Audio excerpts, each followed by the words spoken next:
Venezuelan regime's former spy chief Hugo El Pollo Carvajal refused to testify against Colombian radical left-wing candidate Gustavo Petro in an audience with a Colombian judge where Carvajal was meant to explain the alleged payment that the Venezuelan regime has made to the former guerrilla member, the former N19 guerrilla member. As reported by the Colombian newspaper El Tiempo, when the court asked Carvajal about this alleged payment made by the socialist regime of dictator Nicolas Maduro, Carvajal refused to elaborate, claiming that he was currently negotiating his extradition process to the United States and that he wasn't allowed to make any comment on this particular issue, on this particular subject. Following this situation, the presidential campaign of Gustavo Petro claimed that, and I'm quoting, "This only proves that Petro is innocent and that Carvajal is lying." Of course, they made this particular statement considering that the links between Gustavo Petro and the Venezuelan regime could hurt him in the upcoming elections.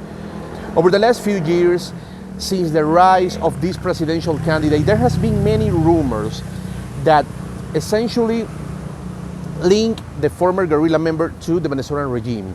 And there has been a lot of evidence that seemed to confirm this particular situation. In fact, it's no surprise that there was a time where the presidential candidate was an open supporter of the Venezuelan regime, and there are even pictures between that show Petro along former Venezuelan dictator Hugo Chavez.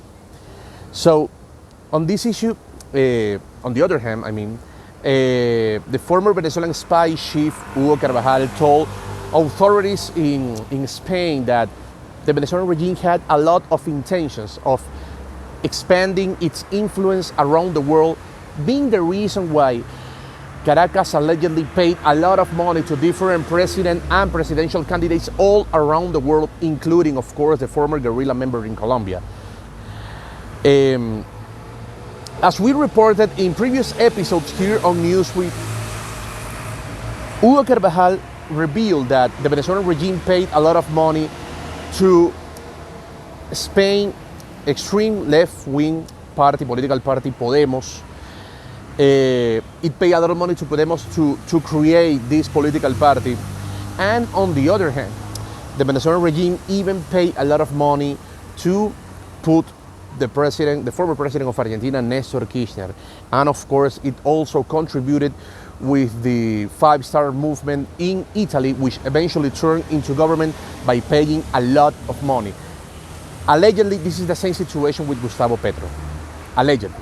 So, according to different media outlets, Carvajal explained that he's not denying these claims about the Venezuelan regime paying a lot of money to Petro. As a matter of fact, he was the first person to reveal this particular situation. Different media outlets revealed that he is not denying these claims. And he also told these media outlets that he is fully willing to testify against Petro, but only to negotiate his extradition. Reporting from Medellin, Colombia, Luis Orozco, Newsweek.